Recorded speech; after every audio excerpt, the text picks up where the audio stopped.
इस वीडियो में हम राजस्थान मेवाड़ संबंध में यानी राजस्थान मुगल संबंध में हम राजा मानसिंह के बारे में पढ़ेंगे। राजा मानसिंह के समय में दो बादशाह थे, अकबर और जहांगीर। अकबर के पुत्र जहांगीर थे। राजा मानसिंह का शासन काल था 1589 से लेकर के 1614 ईस्वी तक। राजा मानसिंह का जन्म दिसंबर 1550 ईस्वी में होता है कछवार राजवंश में। और कछवार राजवंश के संस्थापक थे दूल्हे राय। और राम के पुत्र कुश के वंशज माने जाते हैं इनको।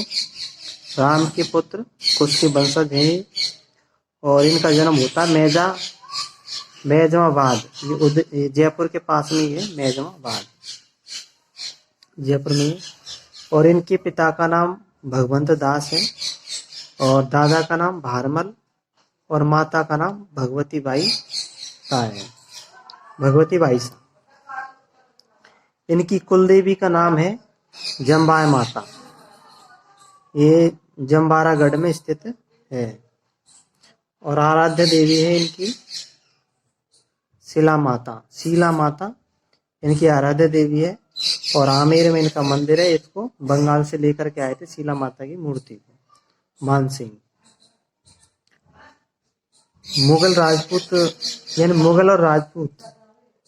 मुगल और राजपूतों के बीच सबसे पहला विवाह हुआ था भारमल की पुत्री हरकाबाई, और हरकाबाई को ही जोधाबाई कहते हैं।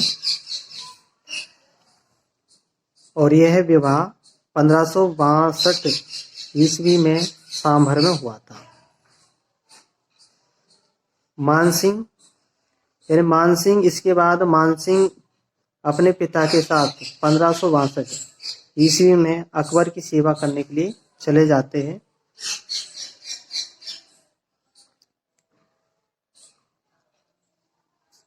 अकबर की मानसिंह से सबसे पहले मुलाकात 20 जनवरी 1562 को बैराठ में होती है।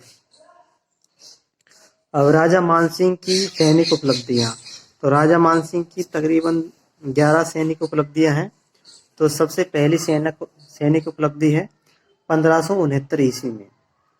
1569 ईस्वी में रणथंबोर अभियान पर अकबर के साथ में राजा मानसिंह जाते हैं और रणथंबोर के राजा सुरजाहाडा को परास्त कर उसको अधीनता स्वीकार करवा देते हैं। फिर दूसरी बार जाते हैं अप्रैल 1573 में।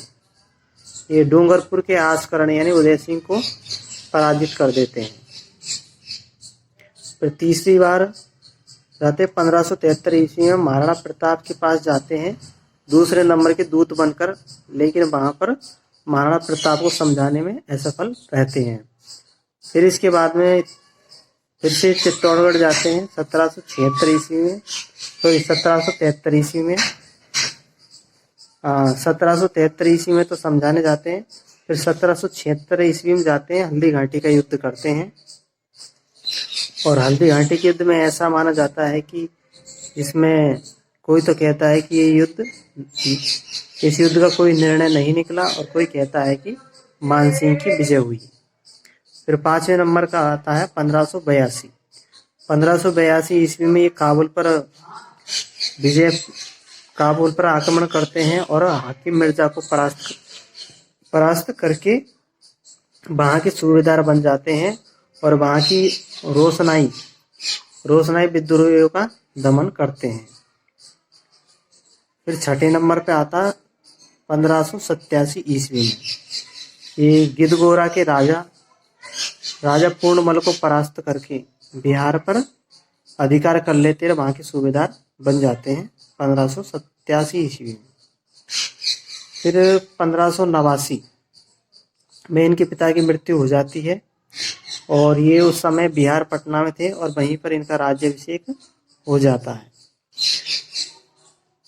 फिर 1592 ईस्वी में नासिर खान को परास्त करके उड़ीसा पर अधिकार कर लेते हैं।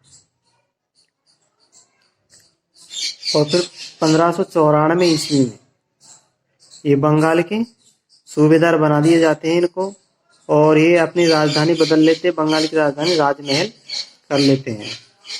फिर 1596 ईस्वी में यानी कूच बिहार, यानी जो पश्चिम बंगाल को कूच बिहार कहते हैं, और वहाँ के लक्ष्मी नारायण को पराजित करके उसकी बहन अबला देवी के साथ में विवाह कर लेते हैं। और इसी दौरान यही रहते हुए इसके पुत्र जगत सिंह की भी मृत्यु हो जाती है, यानी 1599 में जगत सिंह की मृत्यु हो जाती है। फिर 1604 ईस्वी में ये पूर्वी बंगाल के राजा केदार को पराजित करते हैं और बंगाल से शीला देवी की मूर्ति को आमेर ले आते हैं, और इस तरह से ये 3 बार बंगाल के सूबेदार बनते हैं। फिर 1611 ईस्वी में अकबर की मृत्यु के बाद जहांगीर के पुत्र खुसरो विद्रोह करते हैं, और इस विद्रोह का मानसिक समर्थन करते हैं। इस कारण जहांगीर इसको अहमदनगर भेज देता है, महाराष्ट्र के अहमदनगर में भेज देता है अभियान पर। और उस अभियान में और महाराष्ट्र में रहते हुए इनकी मृत्यु हो जाती है इल्चीपुर में। 1614 ईस्वी में महाराष्ट्र में इनकी मृत्यु हो जाती है। अकबर ने मानसिंह को फरजंद यानी दत्तक पुत्र की उपाधि दी और 7,000 का मनसब दिया, और ये राजपूतों में सबसे पहले थे जिसने 7,000 का मनसब प्राप्त किया अकबर से।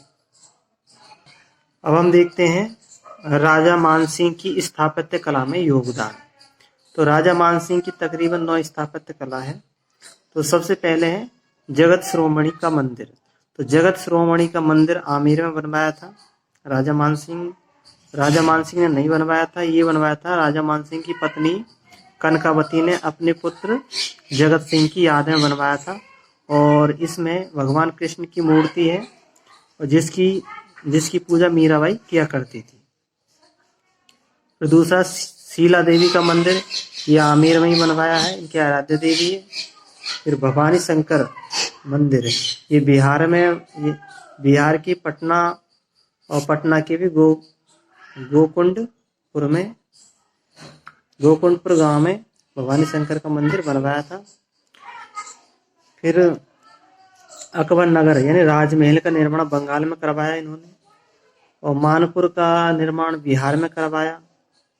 आमेर में जितने महल है उन सब का निर्माण मानसिंह ने करवाया, और पंचमहल का निर्माण बेराट में करवाया, जहाँ पर अकबर विश्राम करने के लिए जाया करते थे। रामगढ़ किला ये जयपुर के पास में ही है, इसका भी निर्माण मानसिंह ने करवाया। राधा गोविंद का मंदिर जो वृंदावन में है, इसका निर्माण भी मानसिंह ने करवाया। और जो ब्लू पॉटरी है वो लाहौर से राजा मानसिंह लेकर के आया था, और इसकी जो ब्लू पॉटरी के कलाकार है वो कृष्ण सिंह है। फिर हम देखते हैं इनके साहित्य। तो साहित्यकारों में देखते हैं कि मुरारी दास, इनके जो दरबार में कौन कौन से साहित्यकार थे। तो मुरारी दास ने लिखी थी मान प्रकाश, जगन्नाथ ने लिखी थी मानसिंह कीर्ति मुक्तावली, दलपत राय ने लिखी थी पत्र प्रशस्ति और पवन पश्चिम, और पुंडरीक विट्ठल ये इसी के भाई माधो सिंह के दरबारी थे पुंडरीक विट्ठल, और इन्होंने लिखे थे राग चंद्र उदय, राग मंजरी, नर्तन निर्णय और धूनी प्रकाश। तो कौन कौन से लिखे थे? राग चंद्रोदय, राग मंजरी, नर्तन निर्णय और धूनी प्रकाश। और इनके दरबार में विद्वान थे मुकुंदराम, हरिनाथ, सूरदास। 3 विद्वान थे, मुकुंदराम, हरिनाथ और सूरदास। अब यानी जो अकबर के दरबार में 9 रत्न हुआ करते थे, और 9 रत्नों के नाम हम एक साथ ले लेते हैं। बैट, BAT और MDS, बैट MDS। तो बैट में B का मतलब होता भगवान दास, A का मतलब होता अबुल फजल, T का मतलब होता टोडरमल, B का मतलब होता बीरबल, A का मतलब होता अब्दुल रहीम, T का मतलब होता तानसेन, और M का मतलब होता मानसिंह, और डी का मतलब होता है दो प्याजा, यानी मुल्ला दो प्याजा। एच का मतलब होता है हकीम हुक्का, जिसका दूसरा नाम है फकीर अजीबुद्दीन। तो इस तरह से ये राजा मानसिंह और अकबर और जहांगीर के बीच मुगल संबंध पूरे होते हैं। Okay, thank you.